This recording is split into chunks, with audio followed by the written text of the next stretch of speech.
Hola, amigos laurentinos, comunidad laurentina. Les damos la bienvenida a una entrevista más con mi querido maestro Lorenzo Peña. Estamos abordando varios aspectos de su pensamiento filosófico.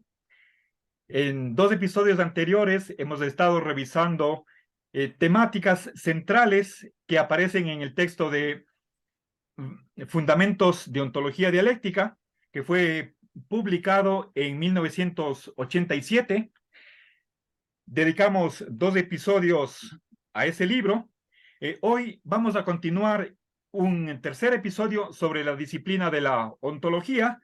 Y a propósito de la publicación de este libro, El ente y su ser, publicado en la Universidad de León en 1985, vamos a continuar con esta temática acerca de el ser, la existencia, con temas complementarios y así, de esta manera, con este tercer episodio, cerrar lo que es la ontología. Soy perfectamente consciente de que quedan muchos temas importantísimos, muy interesantes de lado, que lastimosamente los tenemos que dejar por motivos principalmente de tiempo y por otra parte es cuestión un tanto compleja o cuestiones complejas y el espíritu de estas entrevistas es más bien de divulgación, de alcanzar al gran público y no solamente a estudiantes o profesores de filosofía, filósofos, sino a quien quiera que tenga interés en ahondar un poco más esta temática. Les invito a que visiten el sitio de Lorenzo Peña o varios de las páginas que maneja, principalmente lorenzopena.es, donde están desplegadas muchísimas de sus obras y están a disposición de quien quiera consultarlas. Les invito a que visiten ese sitio y exploren los recursos que se pueden bajar. Muy bien, entonces vamos a empezar con la cuestión de las propiedades o cualidades, tal vez podríamos llamarlas. Por ejemplo, puedo decir la puerta está cerrada. En ese hecho aparece una propiedad de estar cerrada. Si digo el foco está prendido, en ese hecho también aparece la propiedad de estar prendido. Entonces, tú haces una reducción de las propiedades a conjuntos o clases. Y podríamos, por ejemplo, decir que la propiedad de ser perro es el conjunto de los perros. ¿Sí? Obviamente, tú siempre llegas a una conclusión en diálogo con propuestas alternativas que tratan de dar solución a un problema planteado. ¿Tú podrías, por favor, contarnos cómo es que llegas tú a esta posición personal tuya de comprender las propiedades como conjuntos? Bueno, la reducción de propiedades a conjuntos no la he inventado yo. En en el folleto que escribí y publiqué poligrafiado para los alumnos en Quito en el año 1980, al comenzar mi segunda estancia en en Quito, en la Universidad Católica, hay clases, estudio sobre Abelardo y el realismo colectivista. Bueno, pues en ese folleto yo recuerdo el comienzo de la polémica sobre los universales en la filosofía latina medieval. En la época de Abelardo, finales del siglo XI, comienzos del siglo XII.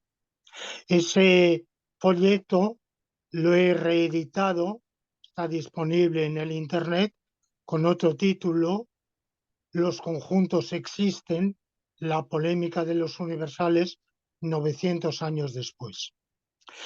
Bueno, y examino la polémica de Abelardo contra todas las teorías realistas de los universales de su época, que son varias, y una de ellas es la de Gualterio de Mortagne, hoy personaje absolutamente olvidado y del cual no sabemos casi nada, que sostiene que el universal existe y es una colectio. Una colección es lo que podemos llamar también un conjunto, una clase, o yo lo llamaría hoy un cúmulo. La humanidad es el conjunto de los humanos. La caninidad o propiedad de ser perro es el conjunto de los perros. Bueno, y esa tesis viene refutada por Abelardo, como todas las demás variantes del realismo de su época, porque él defiende el nominalismo. No existe nada que sea la caninidad ni la humanidad, existen hombres y existen perros.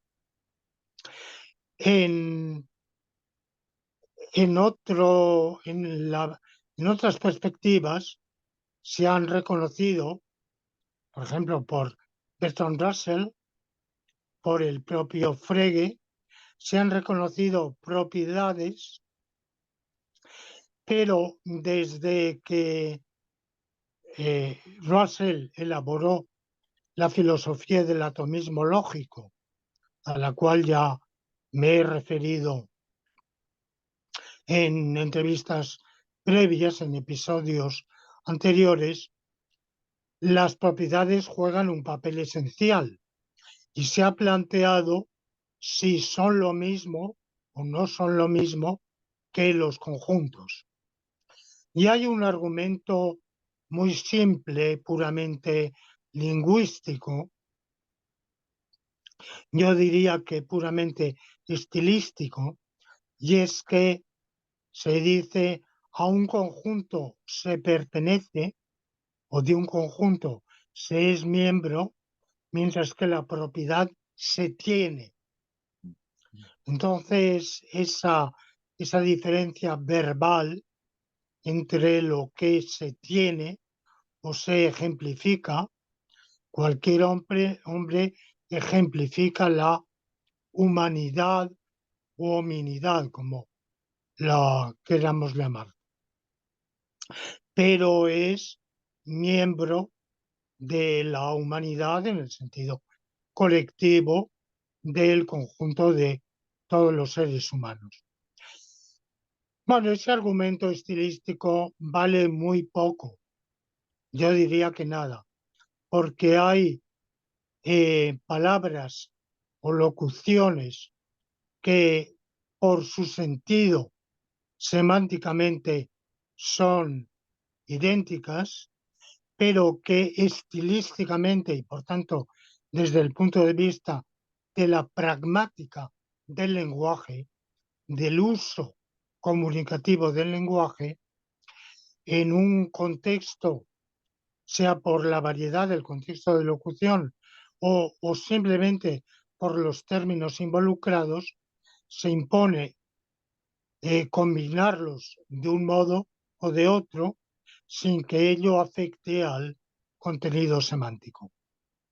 El argumento más fuerte contra la reducción de las propiedades a cualidad, no solo cualidades, porque en propiedades es más amplio, están también las cantidades, son los accidentes de Aristóteles, incluyendo las relaciones. No vamos a hablar aquí, no está previsto de cómo las relaciones se pueden reducir a propiedades. Bueno, dos objetos pueden pertenecer exactamente a los mismos conjuntos y tener propiedades diferentes. Por ejemplo, se ha utilizado mucho la diferencia entre ser un ser vivo con pulmones y ser un ser vivo con corazón. Bueno, yo no tengo un conocimiento suficiente para saber si todos los animales que tienen corazón tienen pulmones y viceversa. Bueno, pulmones exactamente no, digamos aparato respiratorio, porque los peces no tienen pulmones, pero mm, no, creo que el ejemplo usual es riñones y corazón. Entonces no es lo mismo tener riñones que tener corazón. Sin embargo, resulta que todos los seres que tienen corazón tienen riñones y viceversa. Entonces eso se considera un argumento suficiente para distinguir propiedades de conjuntos. Y como tantas cuestiones de la metafísica analítica, le debemos a Quine haber abierto el camino de esa discusión. Y Quine es muy consciente de la diferencia esencial que hay entre las propiedades, según se suelen entender, y los conjuntos. Lo que pasa es que él no, no reduce las propiedades a conjuntos, sino que dice yo me quedo con los conjuntos. ¿Por qué se queda con los conjuntos y descarta las propiedades? Sencillamente porque de los conjuntos tenemos criterios de identidad muy precisos. Dos conjuntos son idénticos si abarcan exactamente a los mismos entes, mientras que de las propiedades no tenemos ningún criterio de identidad. Es como las nubes en el cielo. Podemos decir que hay una nube o podemos decir que hay dos, cierto modo, es dos que se superponen en parte. Bueno, no hay ningún criterio preciso, ni claro, ni útil de dónde empieza y termina una nube o dónde empieza y termina una propiedad. Claro, el problema está en que muchos científicos, por ejemplo, en medicina, han dicho que ellos necesitan las propiedades, porque aun suponiendo que los seres con riñones y los seres con corazón sean los mismos, hoy hay trasplante de corazón, trasplante de riñón, hay corazón artificial, se puede vivir naturalmente en la clínica sin corazón, conectado a un aparato que externo que haga las funciones se encargue de organizar la circulación sanguínea, de manera que tener corazón y riñones para la biomedicina son claramente diversas. Lo que yo hago es introducir los mundos posibles, la noción de modalidad, noción que Quine rechaza. Quine es muy reduccionista, es mucho más reduccionista que yo, por supuesto. Yo soy discípulo suyo, he aprendido muchísimo de él, mi, mi filosofía ha heredado un cierto espíritu quiniano o quiniano, pero, pero evidentemente no soy, mi, mi, mi pensamiento no es el de Quine. Tiene también muchas otras fuentes y muchos otros componentes. El suyo es excesivamente eliminacionista y al final ese eliminacionismo le hace malas jugadas y lo lleva a enzarzarse en problemas sin solución, como la célebre relatividad ontológica y otras tesis problemáticas, sobre todo de su etapa más tardía. Bueno, pues lo que yo hago es decir, deduzco dos variantes a los conjuntos, dos matizaciones. Primero, los grados. Dos conjuntos son idénticos si para cualquier ente, para cualquier objeto, viene abarcado por el uno en la misma medida en que viene abarcado por el otro, abarcado o desabarcado. Es decir, si es miembro del uno en un grado, es miembro del otro en ese grado. Y segundo, yo tengo en cuenta los mundos posibles. Es decir, que dos conjuntos son idénticos si en la misma medida abarcan a los mismos individuos en todos los mundos posibles. Entonces, evidentemente, aunque en nuestro mundo todos los seres vivos con corazón tengan riñón, un riñón,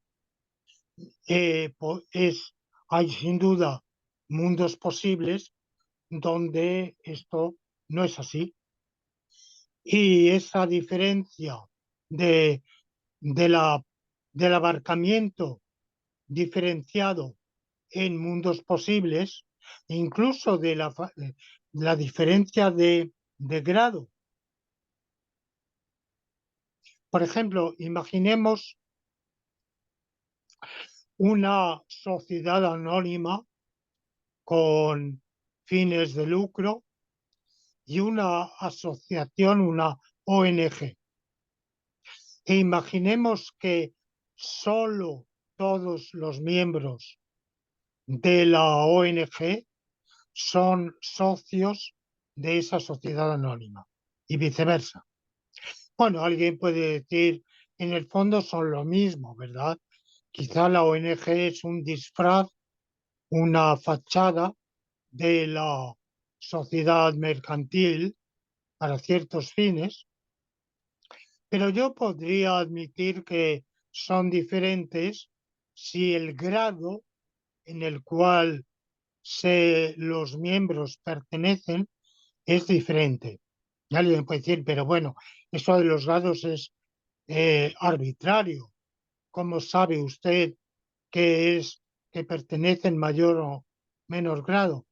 Hombre, pues tenemos criterios, por ejemplo, el grado de compromiso.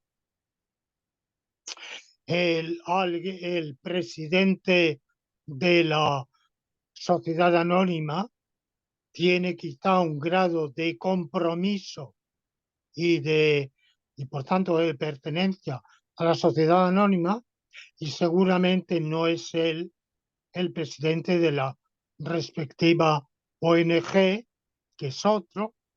Podemos decir, se han repartido los papeles, muy bien, se han repartido, pero los grados de pertenencia son diferentes. Yo ahora pertenezco, he ido eliminando, pero en un momento dado de mi carrera académica pertenecí a un montón de asociaciones y organizaciones políticas, un partido político, un sindicato, 4, 5, 6 sociedades académicas, alguna sociedad caritativa sin ánimo de lucro. Bueno, yo pertenecía a todo eso, pero no me sentía igualmente miembro. En algunos de los casos, la pertenencia era haber puesto mi nombre y nada más.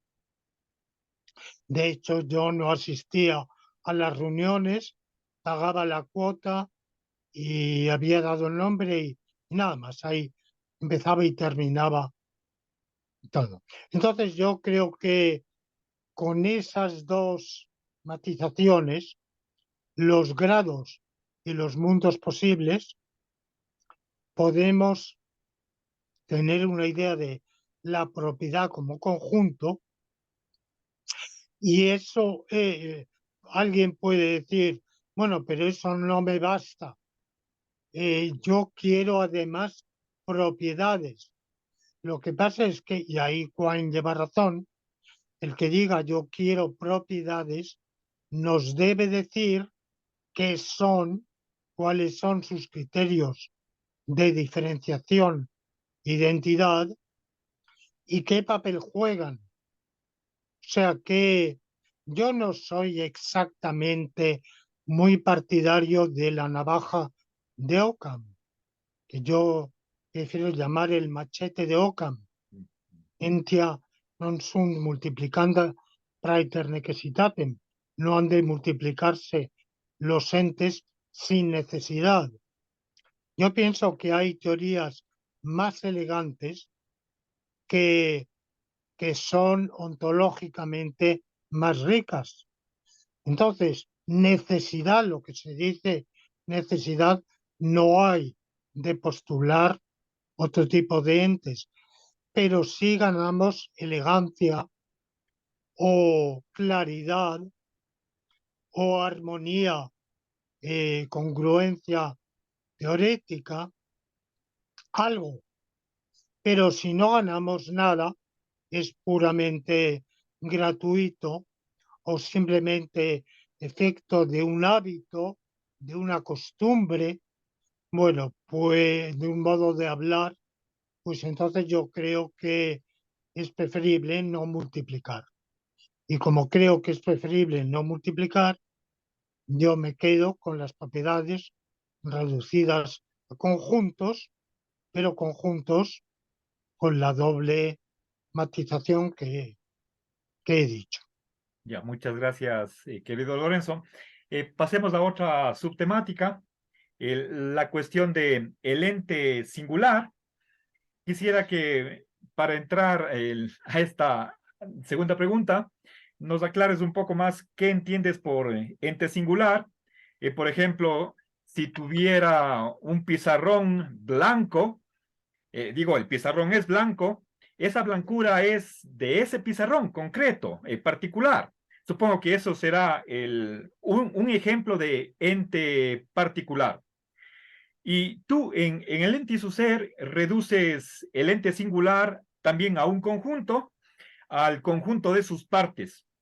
Esta reducción me parece que funciona muy bien con respecto a los cuerpos. Si nosotros somos, por ejemplo, un conjunto de sistemas, de tejidos, de células, de átomos, igual el libro es un conjunto de hojas, un marcador, un esfero, un borrador, lo mismo, pero en el caso de la blancura del pizarrón, a primera vista parece que ese ente singular no tiene partes, entonces tal vez la pregunta de rigor sería si es que esa reducción de un ente singular al conjunto de sus partes tal vez no la tomas tú como un principio general, sino solamente limitado a los cuerpos.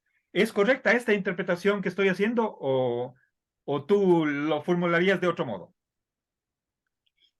Bueno, lo que pasa es que la, ¿qué es la blancura del...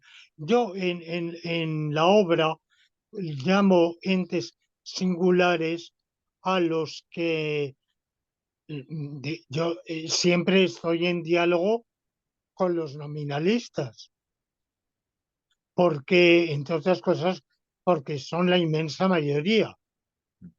La mayoría de la gente es nominalista. Creen que la blancura es una abstracción. Hay cosas blancas. Si nos ponemos a discutir con ellos, podemos a lo mejor, con suerte, convencerlos de que de no existir algo que es la blancura, no se explica ni se entiende que sean blancas diversas cosas y que tengan algo en común. Bien, pero de manera espontánea la gente es nominalista y la mayoría de los filósofos, la gran mayoría, son nominalistas. Bueno, y el nominalismo también suele ser un individualismo y suele aceptar que lo único que existen son individuos, individuals. Existe esa obra del filósofo del lenguaje inglés Strawson, una de las, bueno, hoy un poco, digamos, obsoleta, pero de las buenas obras de la primera ontología analítica de los años 30, 40, individuals, los individuos, que creo que está traducida a nuestro idioma. Y en esa obra, Strawson se plantea el problema de, mm, mm, dentro de lo que él llama una metafísica descriptiva, que trata de desentrañar la ontología implícita en nuestro modo de hablar. Bueno, pues piensa que lo esencial es el reconocimiento de los individuos. Se plantea también la posibilidad de individuos que no sean corpóreos, por ejemplo, un mundo de sonidos. Un sonido, una nota musical, por ejemplo, sería un, un individuo, pero no corporal. Bueno, como yo estoy en diálogo con los nominalistas, llamo ente singular a lo que normalmente se llama individuo o entes singulares. Y la mayoría de los nominalistas no admiten ni siquiera la blancura del pizarrón. Admiten que existe el pizarrón y que es blanco, pero no que exista un algo adicional que es la blancura del pizarrón. De manera que cuando yo en el ente su ser, eh, mm, sostengo, postulo que un ente singular es el conjunto de sus partes, me estoy refiriendo a cuerpos, me estoy refiriendo a individuos, e individuos principalmente del mundo material. Podría hablar de otros individuos de un mundo espiritual, ángeles, sonidos u otros que nos resulta difícil o imposible imaginar.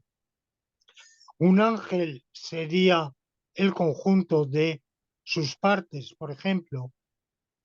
Entonces, está este interrogante yo no lo planteo en el libro y por tanto lo que yo diga ahora es una reflexión que hago hoy, pero que no está expresada en el libro porque en él no se planteó ese problema.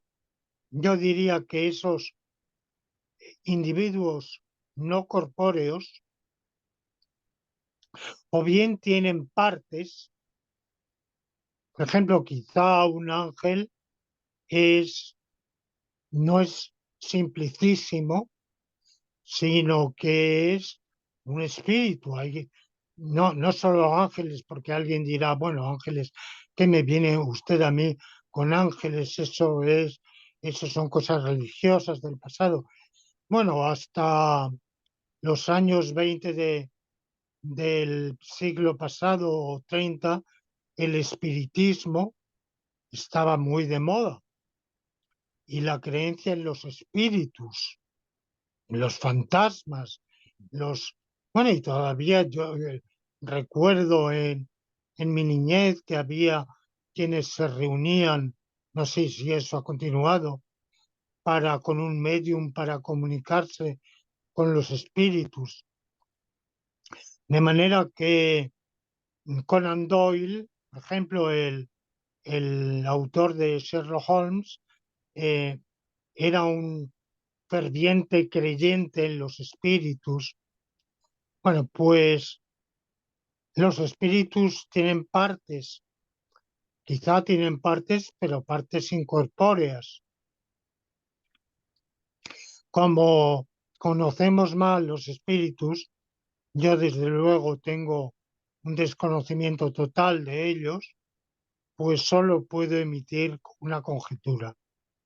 Segunda hipótesis, que no tengan partes, pero como mínimo cada uno de esos individuos es parte de sí mismo. Es decir, hay una relación de todo aparte que es reflexiva. Es como si nos imagináramos, pues claro, decimos que somos cuerpos. Bueno, alguien puede, los ilemorfistas dirán que no, que somos un compuesto de cuerpo y alma, y el alma no tiene partes, o sí las tiene, porque para Platón el alma tiene partes, parte concupiscente, parte eh, pensante. Bueno, yo no me acuerdo ahora cuál es la tripartición que hace Platón de las partes del alma, pero suponiendo que el alma sea simple, sin partes, como mínimo ella es parte de sí misma.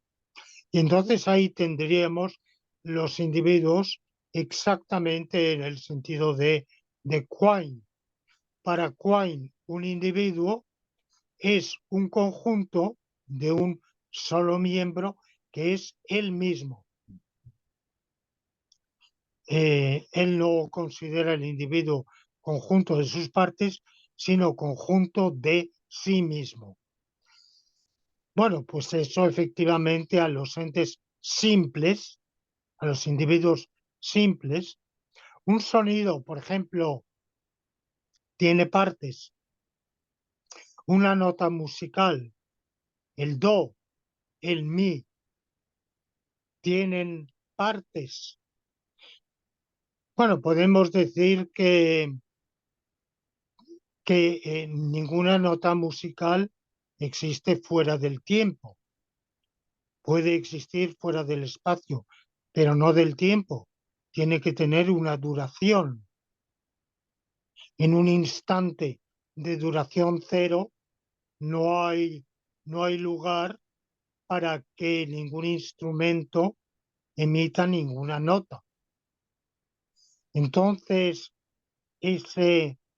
la nota se emite en un lapso. Ese lapso tiene partes, una mitad precedente y una mitad subsiguiente.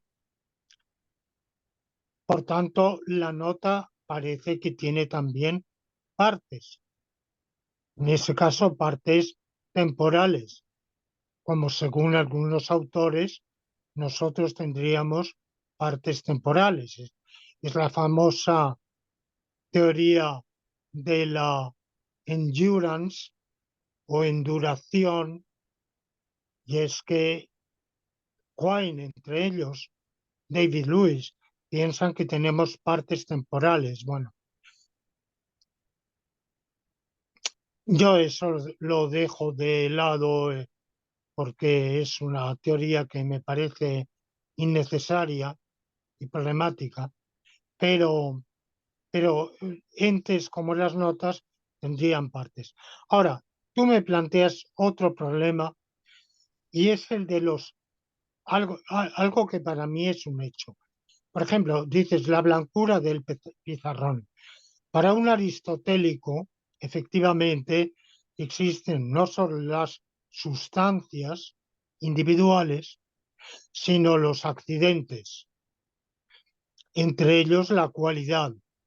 Accidentes también individuales, no la blancura en general, que para Aristóteles no existe, para Platón sí, pero para Aristóteles no, sino la blancura del pizarrón o la blancura de la hoja de papel o la blancura de la bandera blanca que se hizo como, como signo de rendimiento, de rendición en al, cuando una ciudad se rinde a, a una fuerza armada que la está sitiando, enarbola la bandera blanca, que quiere decir rendición.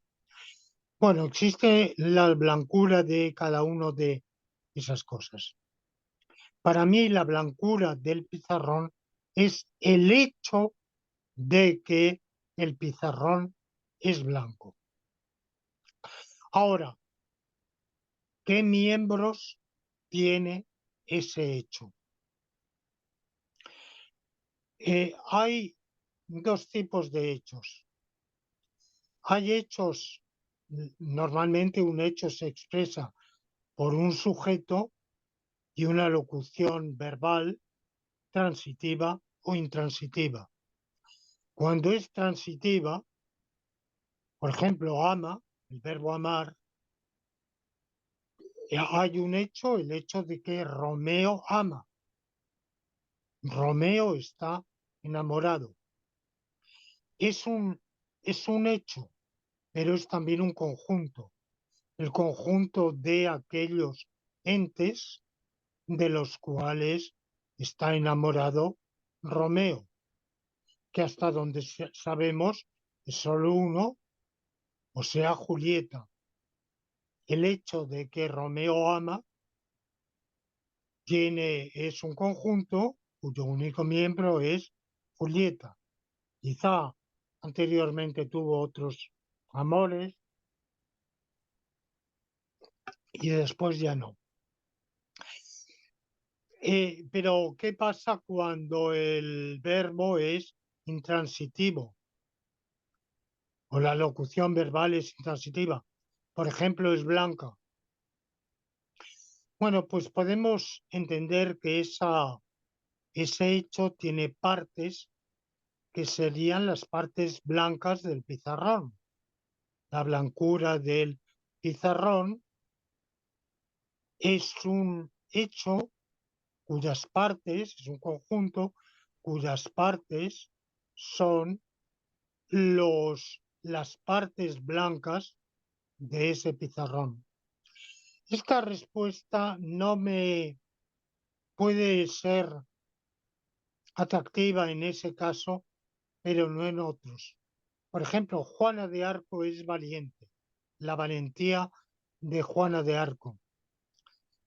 Pero Juana de Arco tiene partes, hasta murió quemada en la hoguera.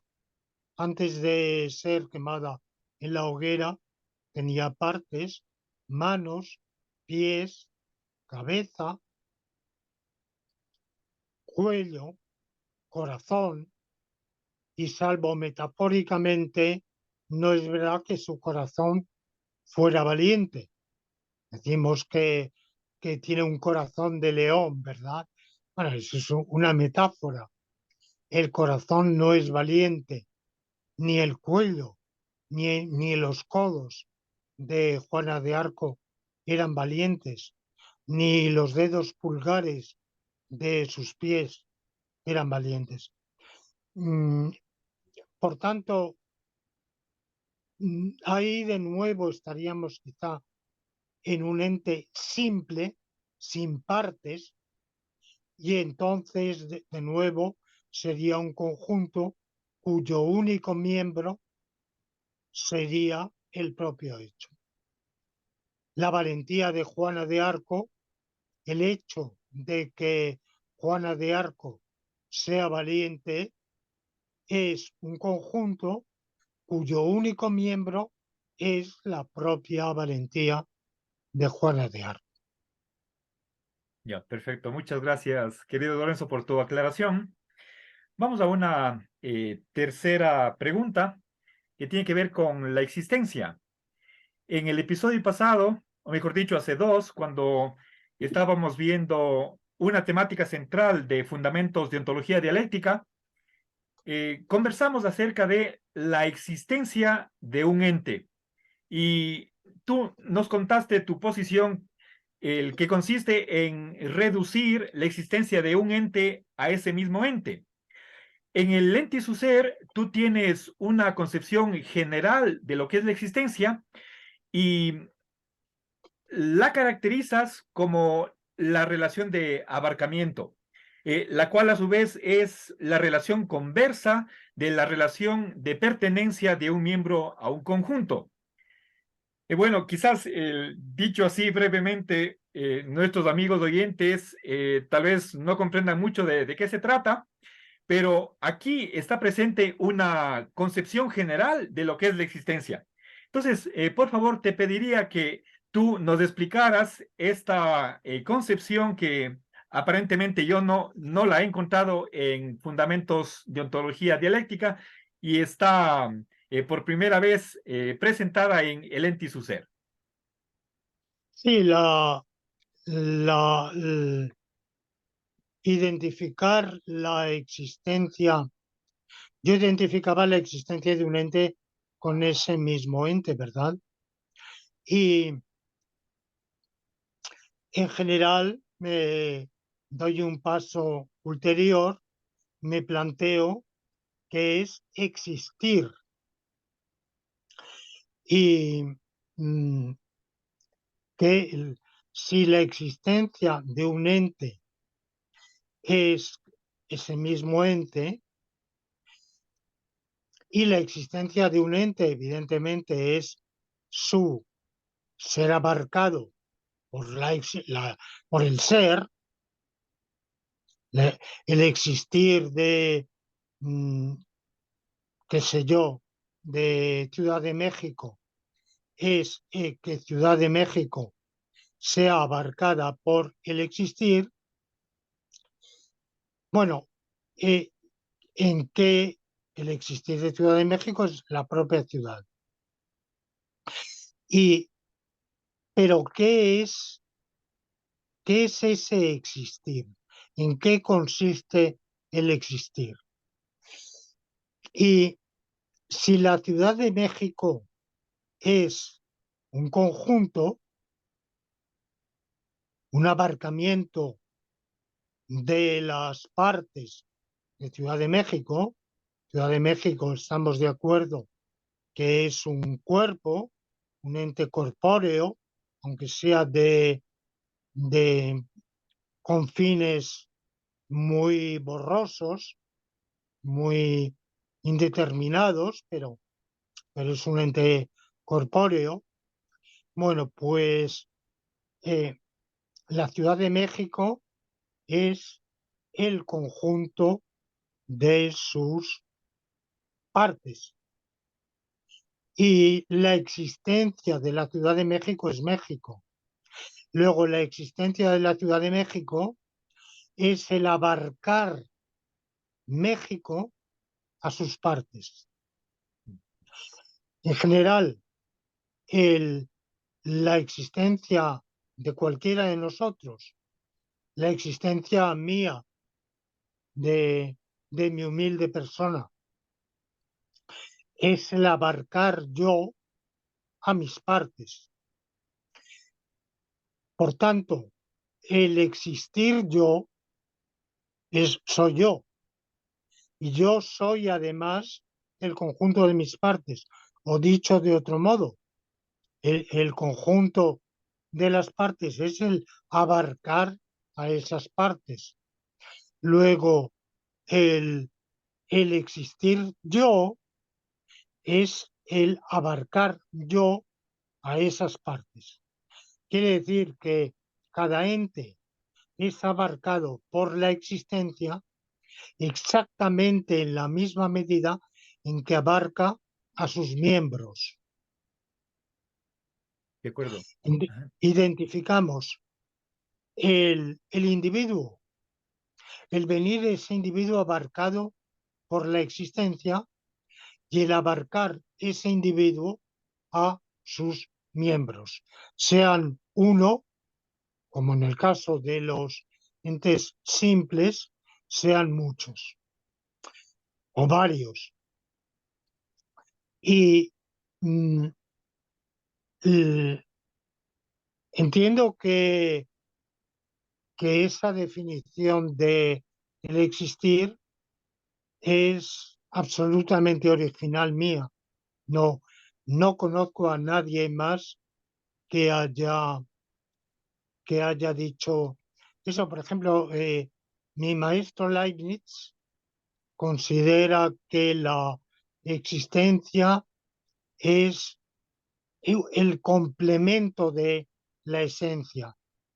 Toda esencia tiene un conatus ad existendum, una tendencia a su perfección, y esa perfección sería la existencia, pero no nos define qué es la existencia. Bueno, da una cierta definición y es la propiedad de ser composible en el orden de cosas máximo composible. Unas esencias existirían, las que pueden darse en este mundo, el mejor de los posibles, porque son composibles con aquel orden de cosas que, que cuaja, que plasma la mayor cantidad conjunta de esencia. Bueno, digamos que de algún modo ofrece una cierta definición que en general los filósofos han considerado insuficiente. Kant nos dice que es la simple posición. Y claro que es verdad que la existencia de un ente es la mera posición de ese ente, pero eso por sí solo no es suficientemente esclarecedor, porque la posición de ese ente en qué consiste, no la posición nuestra. Yo no puedo poner a Ciudad de México, sino el hecho de que Ciudad de México esté puesta en el mundo, puesta en la realidad. Pero esa identificación de existir con estar puesto en la realidad eh, es no pasa tan, no va mucho más allá de la metáfora. Es decir, queremos decir, no le añade nada añadido, salvo que añade justamente a Ciudad de México. ¿Y qué es Ciudad de México? Pues ya lo hemos dicho, es el conjunto de sus miembros, por tanto, el abarcar sus miembros. Por tanto, existir es abarcar. Ya, gracias, querido Lorenzo. Al momento de formular tu respuesta, yo esperaba, o mejor dicho, antes de que tú respondas, estaba pensando en Platón, en que posiblemente él pensaba que cada ente singular, material, sensible de nuestro mundo, participa de las formas y viceversa, la forma le da existencia, causa la existencia de aquellos entes que participan de esa forma. Entonces, creía yo que la idea tuya era platónica, en el sentido de que el existir de un ente simplemente consiste en que las formas de las que participa le dan existencia a ese ente, pero tú ya has aclarado que no va por ahí tu respuesta. No sé si tal vez quisieras comentar o puntualizar algo o pasamos a la siguiente pregunta. Bueno, sobre Platón, yo no creo que las formas para Platón den existencia a los entes del mundo sublunar, de nuestro mundo imperfecto, porque las formas son indiferentes a lo que pase aquí abajo. Las formas mm, existen en su propio horizonte, en su propio cielo, más allá de, de este mundo corpóreo, y lo que da existencia a los entes singulares es el demiurgo en el Timeo, es decir, son los procesos causales. Desde luego participamos de las formas, pero las formas no se ocupan de nosotros. Por lo menos esa es mi lectura de Platón. Pero no, no fue ahí, no hubo influencia platónica en mi teoría. Perfecto. Gracias, querido Lorenzo, por la aclaración. Vayamos a una cuarta pregunta que tiene que ver con la temática central, una y otra vez enunciada en el texto, y tiene que ver con lo que tú llamas la relación entre el ser así y el ser a secas. Por ejemplo, si es que yo digo que el pizarrón es blanco, si nos permiten para continuar con el mismo ejemplo, tenemos que hay un ser blanco que tiene el pizarrón, pero por otra parte, para que si nosotros hiciéramos el análisis lógico de ese hecho, tendríamos que suponer que existe el pizarrón como condición previa para que el pizarrón sea blanco. Entonces, tenemos ahí dos tipos de seres, el ser blanco y el ser en el sentido existencial. Y es lo que, bueno, también en lógica hay una regla que se llama de generalización existencial. Para que un objeto tenga una propiedad, necesariamente debemos presuponer que ese objeto existe. Caso contrario, no se vería cómo es posible que un objeto posea una propiedad, si es que ese objeto no existe como tal. Entonces, tú en la primera parte del texto El ente y su ser examinas 15 autores prominentes en la historia de la filosofía y vas criticando uno a uno su respuesta, y en la segunda parte tú desarrollas varios aspectos de esta gran problemática. Quisiera, por favor, que tú nos resumas cuál es o cuáles son las conclusiones a las que llegas con respecto a este problema central de la relación que también se la conoce entre equidad y existencia. Ten la bondad de comentar sobre el asunto.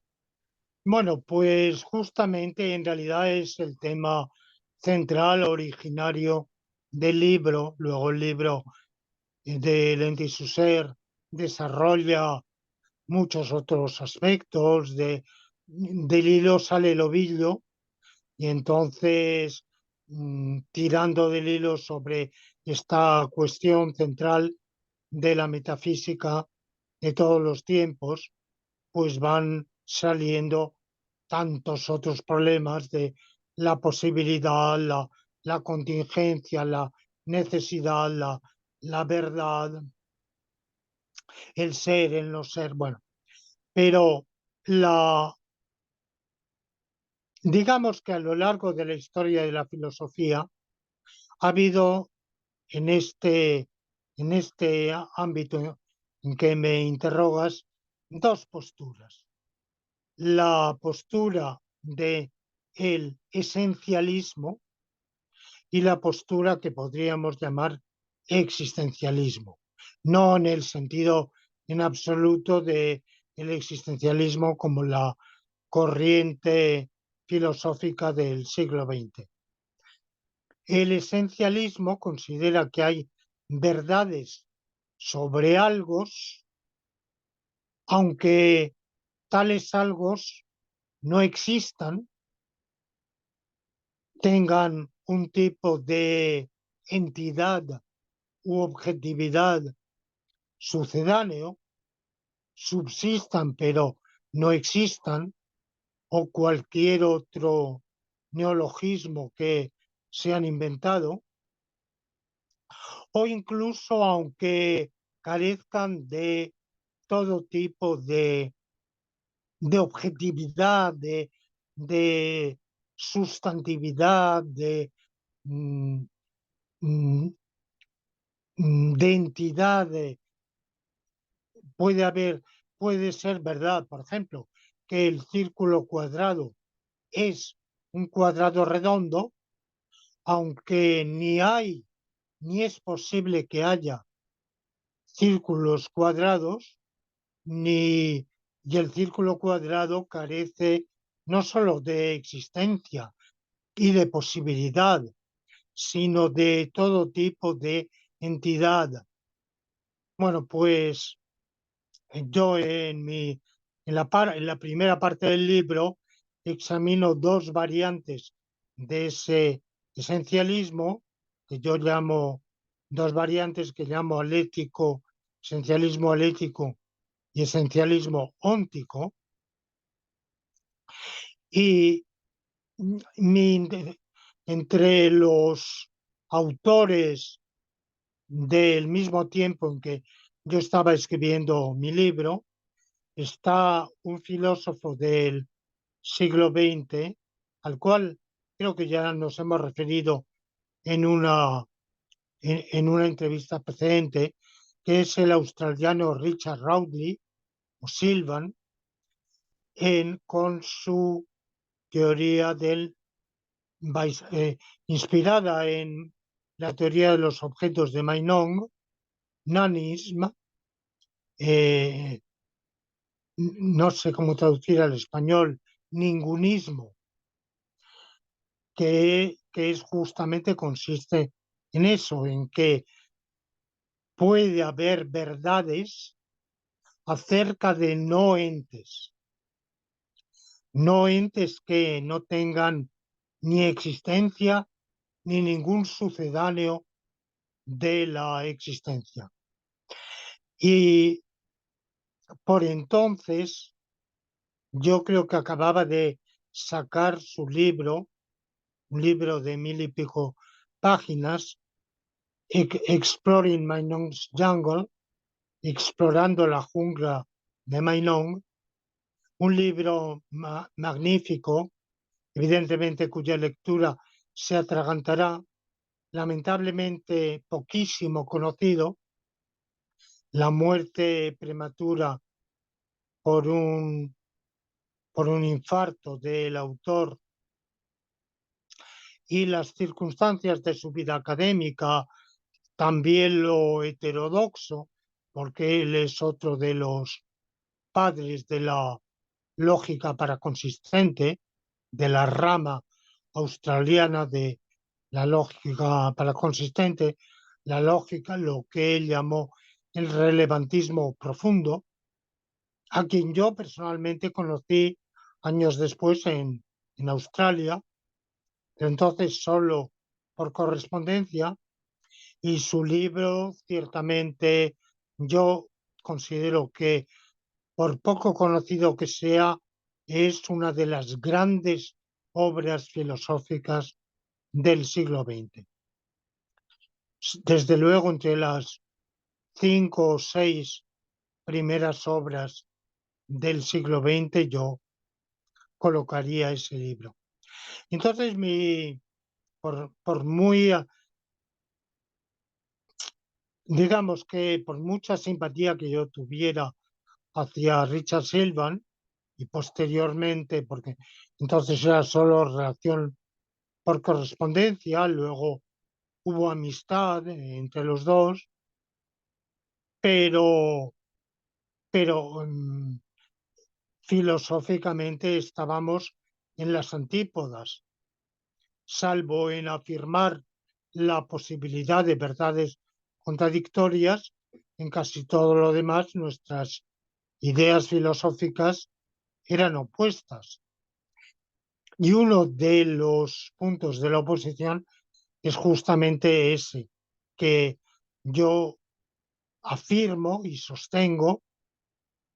En ese sentido me sumo a la inmensa mayoría de la gente común y corriente y de los filósofos, que si no se tiene existencia en algún grado, en algún mundo posible, eso sí, yo añado y preciso, existencia no forzosamente en este mundo, pero sí en este mundo que yo llamo en mi obra el mundo de la experiencia cotidiana.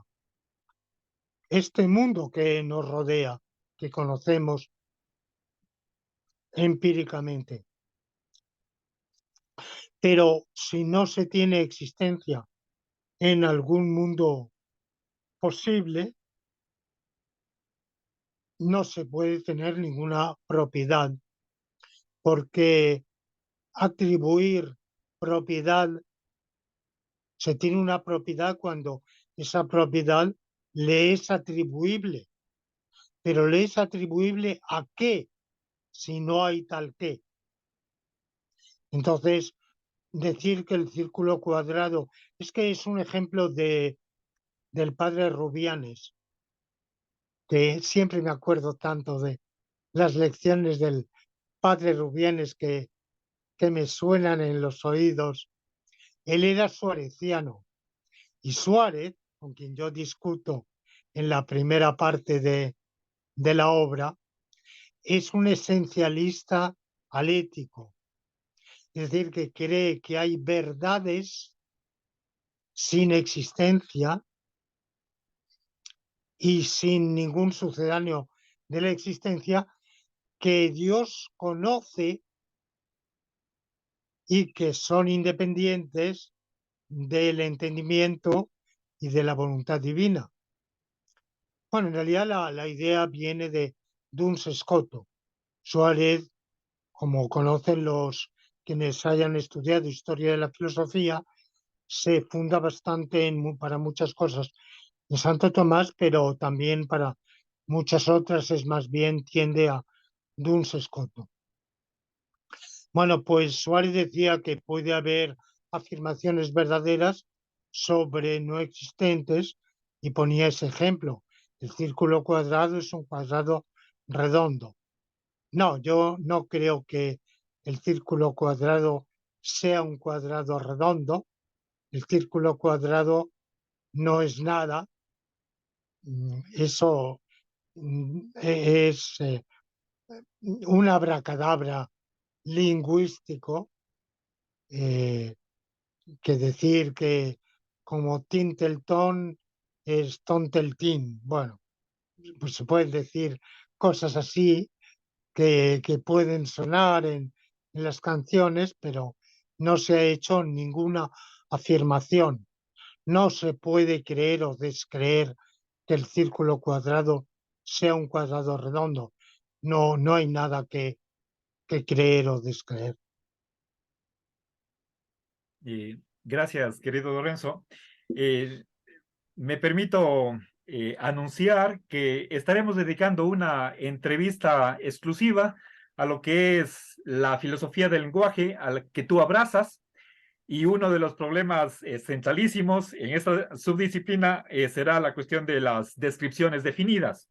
Entonces, reservemos ese grandísimo problema muy interesante para otra ocasión.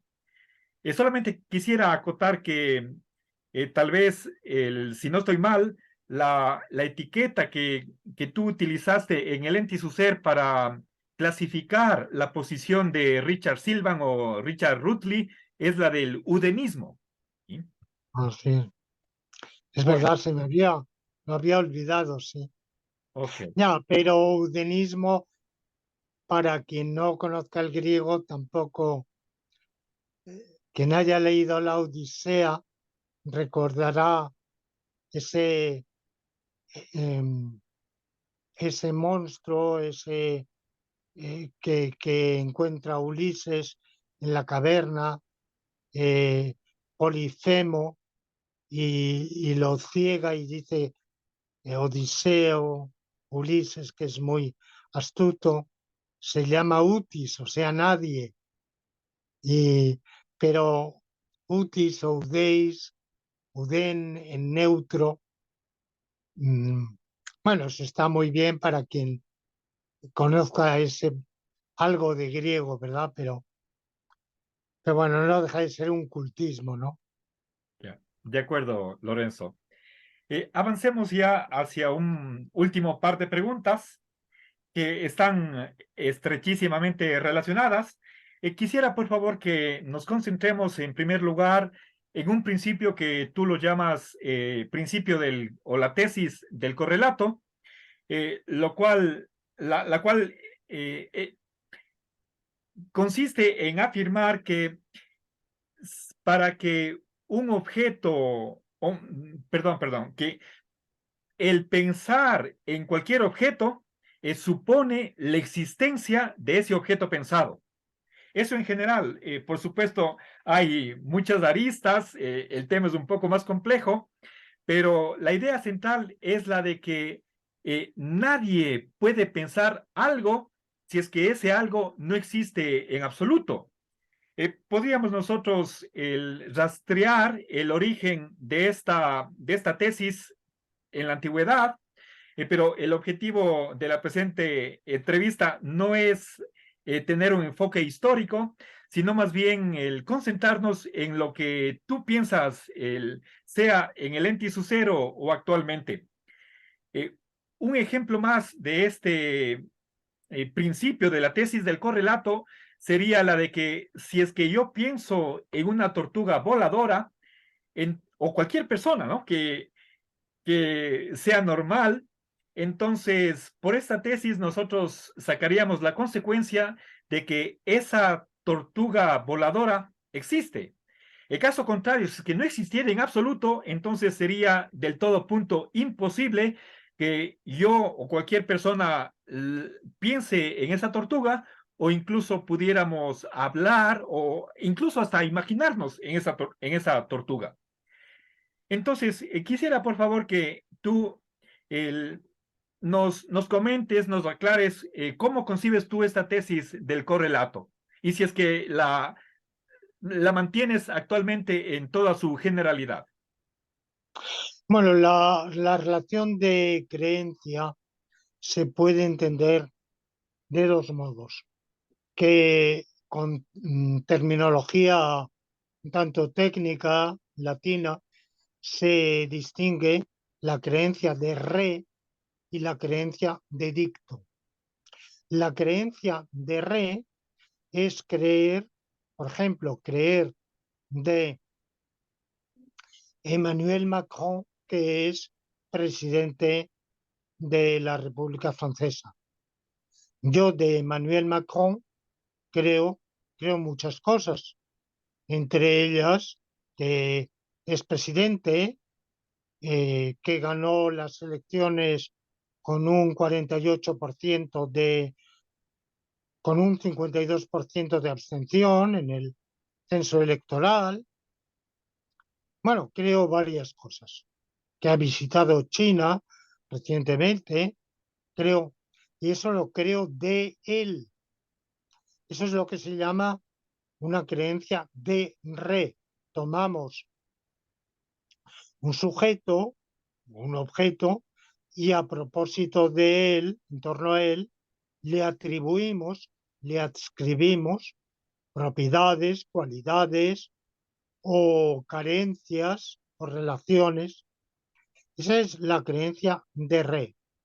Y luego está la creencia de dicto, que es aquella a la que yo me refería en la obra, que es creer el hecho de que, creer que, pero creer que es creer el hecho de que Macron es presidente de Francia. Evidentemente, entre la creencia de rey y la creencia de dicto hay una estrecha correlación. Hay autores que sostienen que toda creencia es de re, que toda creencia es de dicto.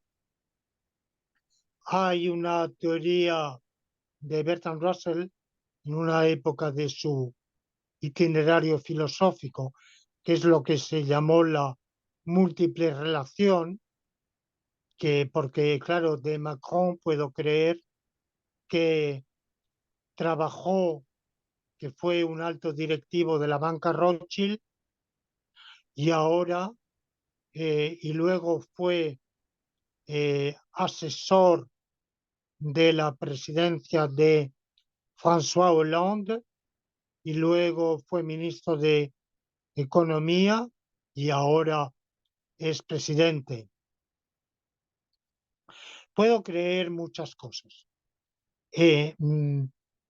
y algunas de ellas son complicadas. No es atribuirle una propiedad, sino una relación. Por ejemplo, la relación de ser un socio de la banca Rothschild. Bueno, eh, esa, si toda, si toda creencia de dicto se puede reducir a una, si, perdón, si toda creencia de re puede reducirse a una creencia de dicto o viceversa, hasta donde yo recuerdo, no es un tema abordado en ese libro.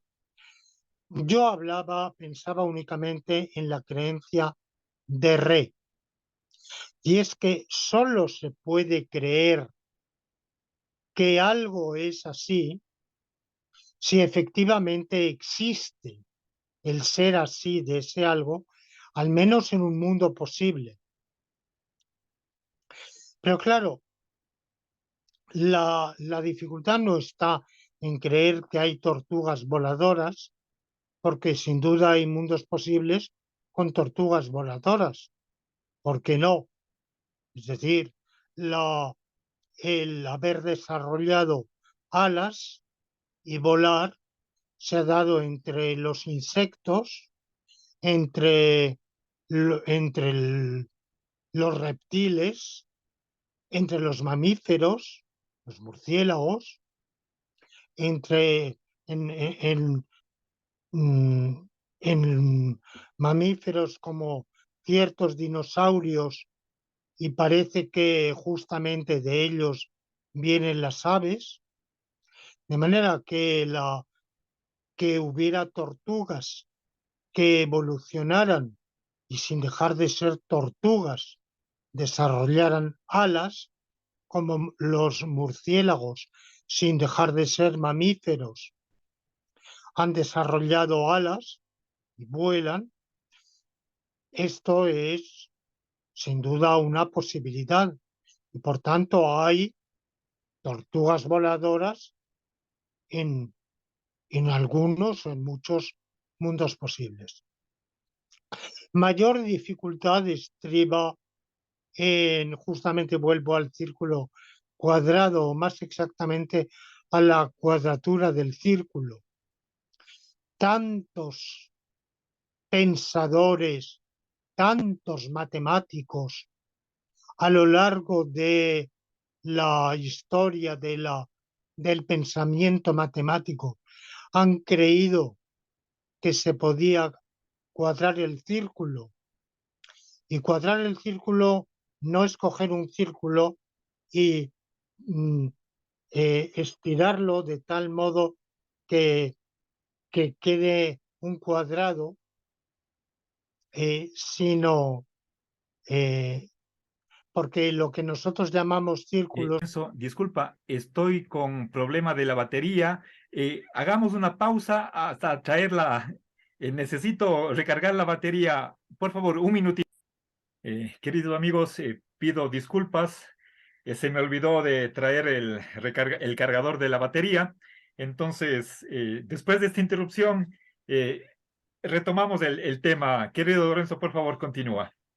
Sí, bueno, muchos pensadores han creído que se podría encontrar una fórmula eh, que determinara el área de un cuadrado idéntica a el área de un círculo, lo cual no es lo mismo que cuadrar el círculo en el sentido de que si tengo un aro sobre la mesa, por haciendo cierto tipo de fuerza, puedo colocarlo con con un destornillador o con cualquier objeto en posición que aparezca como un cuadrado, porque los cuadrados, lo que nosotros llamamos cuadrados o círculos, son aproximados, no son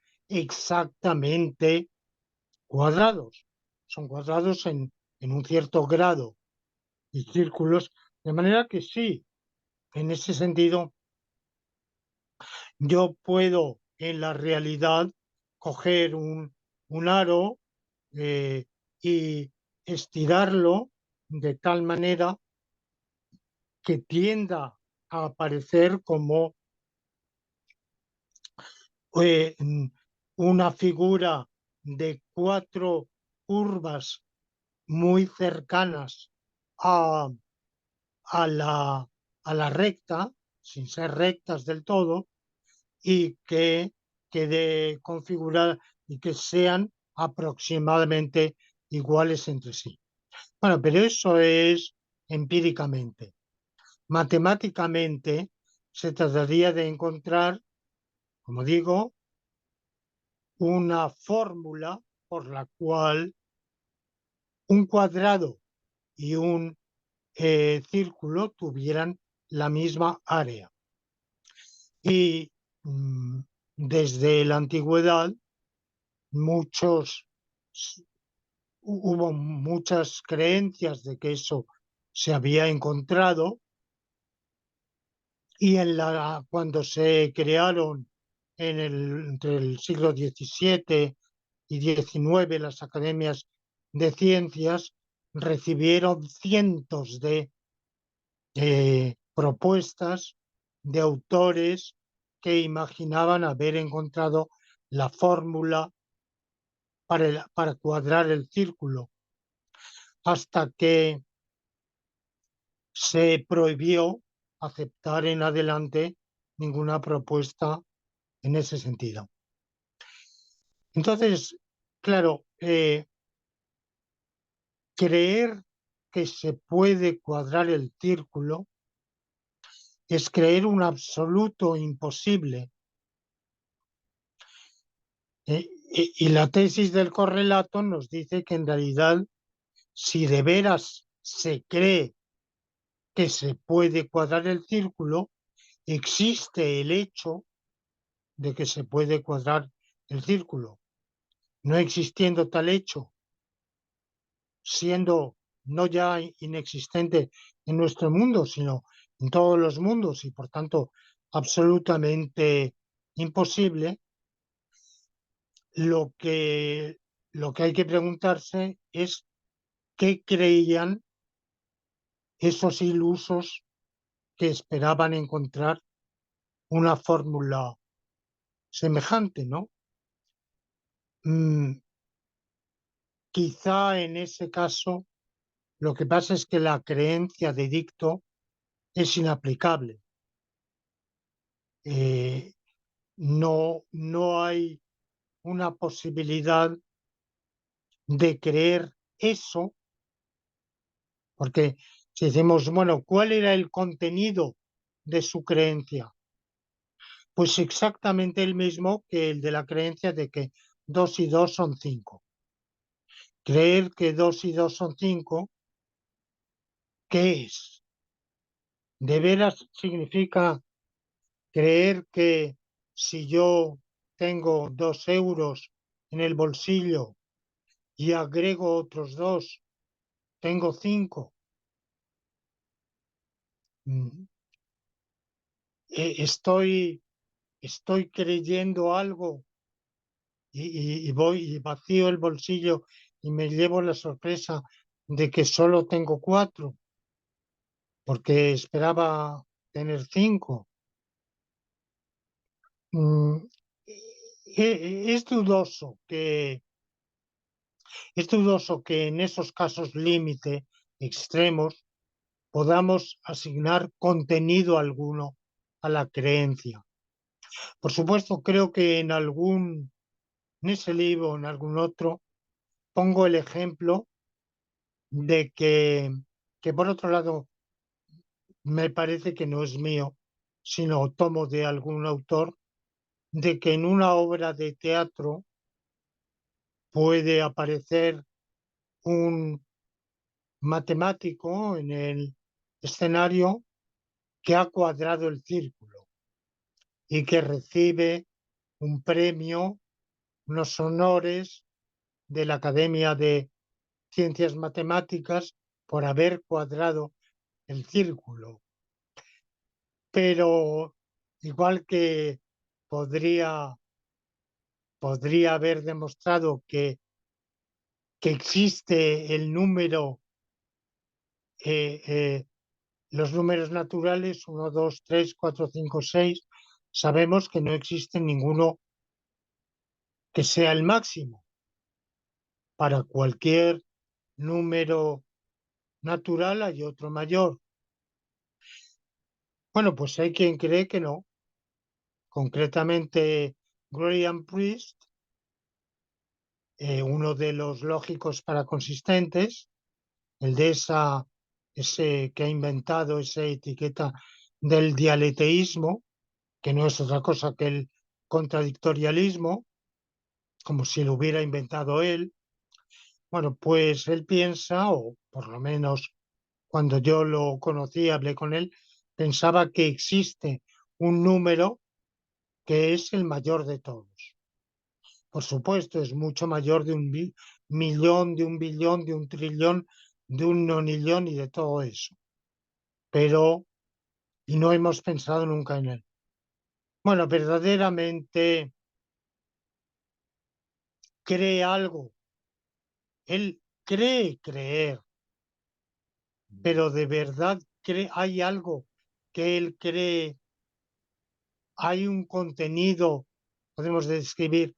No, lo que él cree es esto. Podemos, para atribuir a alguien una creencia, creo que hemos de entender, digo una creencia de dicto, hemos de entender esa creencia, ese contenido. Y si es absolutamente imposible, pues ni siquiera podemos entenderlo. Y atribuirle la creencia es atribuirle meramente las palabras. Es decir, Graham Priest profiere las siguientes palabras. Existe un número natural tal que no hay ninguno mayor que él. Bueno, entendemos que dice esa, esa frase, esa oración, o su equivalente en inglés, pero a mí me cuesta atribuirle creencia alguna. Muchas gracias, Lorenzo. Para terminar la entrevista de hoy, quisiera añadir una última pregunta. relacionada con la temática anterior, pero antes de hacer la pregunta, permíteme que eh, presente una analogía que para mí es hermosísima de la tesis del correlato, o digamos, de algo que está detrás de esa tesis, y es la idea de que cuando hacemos cualquier atribución de una propiedad a un objeto, es como si tuviéramos una almohadilla y un alfiler. La predicación consiste en pinchar el alfiler en la almohadilla. Ahí tenemos una atribución o predicación, pero si es que no hubiera la almohadilla, ¿en dónde pincharíamos el alfiler? ¿Sí? Para mí esa ilustración es tan gráfica que yo soy un fanático Está de muy bien, ella. está muy bien, sí. Si Sí, no hay, el alfiler lo puedo mover por el aire, pero si no tengo algo en lo cual clavarlo, pues no hay. Puede ser una almohadilla o puede ser cualquier otro objeto donde una pelota, sí, eh, mm, pero si no, pues no hay cómo pinchar. exactamente, sí. Eh, Lorenzo, abordemos finalmente la cuestión de los entes literarios. En la primera entrevista sobre tu ontología, indirectamente ya hicimos alusión a este problema. Pensemos, por ejemplo, en Don Quijote. De él podemos decir varias cosas. El, por ejemplo, que es un caballero andante, que monta a Rocinante, etcétera, etcétera. Pero quienes eh, creen que Don Quijote no existe, y entre los cuales estamos nosotros mismos, pero dialécticamente también afirmamos que sí existe, por lo tanto existe y no existe, pero habrá filósofos, pensadores que crean que Don Quijote no existe y que simplemente es el producto de la imaginación de Miguel de Cervantes. Obviamente la tesis de correlato se opone a eso. No podemos subjetivizar la existencia de estos entes literarios y de otros inexistentes. Quisiera, por favor, que tú añadas un breve comentario al respecto, ya para cerrar la entrevista y además esta gran temática de la ontología. Miguel de Cervantes Saavedra era un hombre de muchos talentos, también no exento de defectos.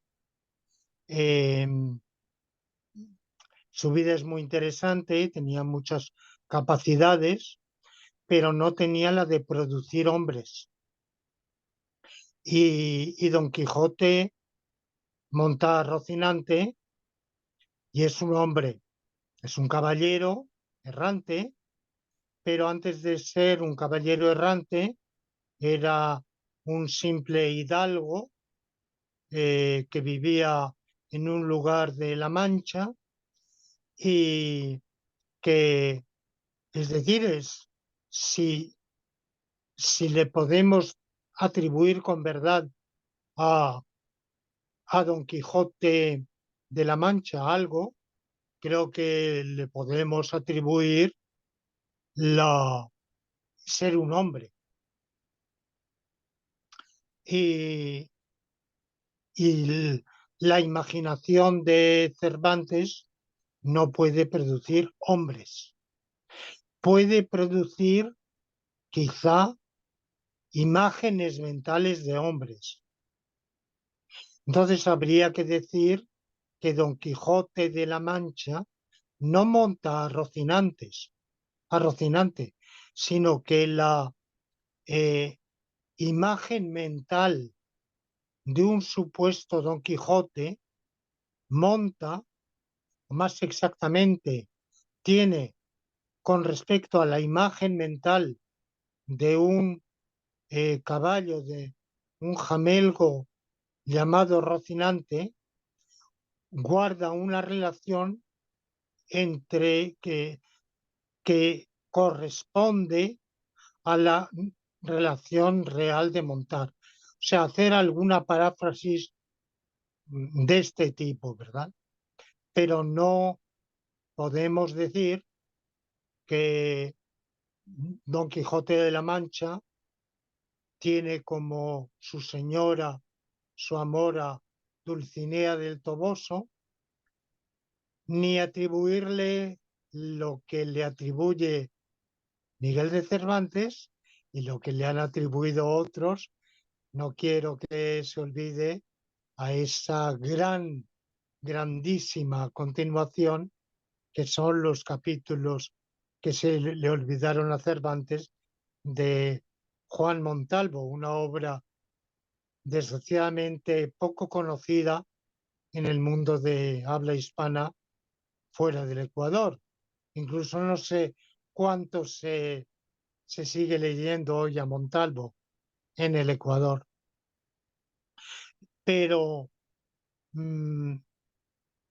si Don Quijote de la Mancha no existe porque no lo vemos en el mundo de la experiencia cotidiana, entonces ningún posible existe.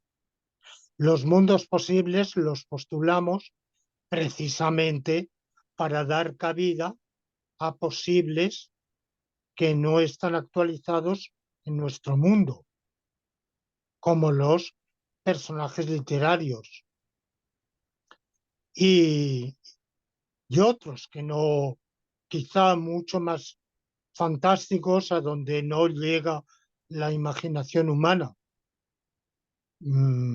Cosas mucho más inverosímiles. Aunque muchas veces decimos que la realidad supera a la ficción, porque finalmente la imaginación humana no es tan fecunda, tan prolífica como lo pensábamos, pero hay autores de grandísima imaginación, otros menos. Yo pienso que los mundos posibles están hechos, entre otras cosas, para dar cabida a, a los entes literarios y y el darles cabida nos permite hacer esas afirmaciones. No solo, porque si no tenemos que parafrasear todo, cada vez que decimos, bueno, Don Quijote de la Mancha es un hidalgo eh, más bien pobre que leyendo libros de caballería pierde el juicio y quiere imitar las hazañas y aventuras de otros caballeros errantes como Amadís de Gaula y monta un caballo Rocinante y toma un escudero, Sancho Panza, y va por esos mundos de, de fracaso en fracaso, de eh, aventura pintoresca en aventura pintoresca, jocosa o triste. Bueno, la, todo eso lo tenemos que parafrasear. Tenemos que decir, existe un nombre en la novela que es Don Quijote de la Mancha, seguido por un verbo que es monta, seguido por otro que es un nombre propio imaginario, que es Rocinante, y así sucesivamente.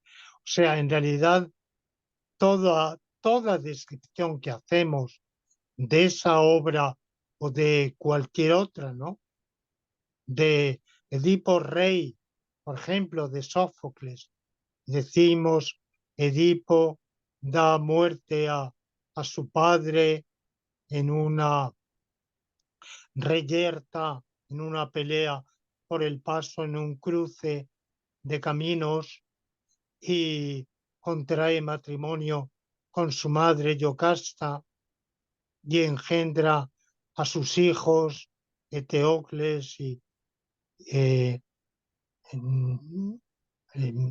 bueno, los demás, todo eso habría que parafrasearlo de tal manera que sería absolutamente intragable la paráfrasis, ¿no? Bueno, yo evidentemente creo que en nuestro mundo no ha existido Edipo, ni Yocasta, ni Layo, eh, ni, ni Eteocles, ni Polinice, pero que sí existen en un mundo posible y seguramente en muchos. Bueno, muchas gracias, querido Lorenzo. Lastimosamente quedan algunas temáticas importantísimas de lado por falta de tiempo, entre otras cosas. Y para la próxima entrevista vamos a abordar la temática de algunos problemas de la teoría del conocimiento. A futuro iremos pasando revista a la filosofía del lenguaje, la antropología filosófica, filosofía de la historia, filosofía social y política, y culminaremos, bueno, cerca del final pasaremos a la filosofía del derecho. Y por último, como esta serie la he denominado Lorenzo Peña, su vida y sus proyectos, eh, también abordaremos tú estás escribiendo un libro cuyo título aproximado será El bien público. También tendremos oportunidad de hablar de eso. Entonces, por hoy, queridos amigos, les agradecemos por su fidelidad y a ti, querido Lorenzo, también por tu tiempo. Muchas gracias. Entonces, hasta la vista. Un gran placer.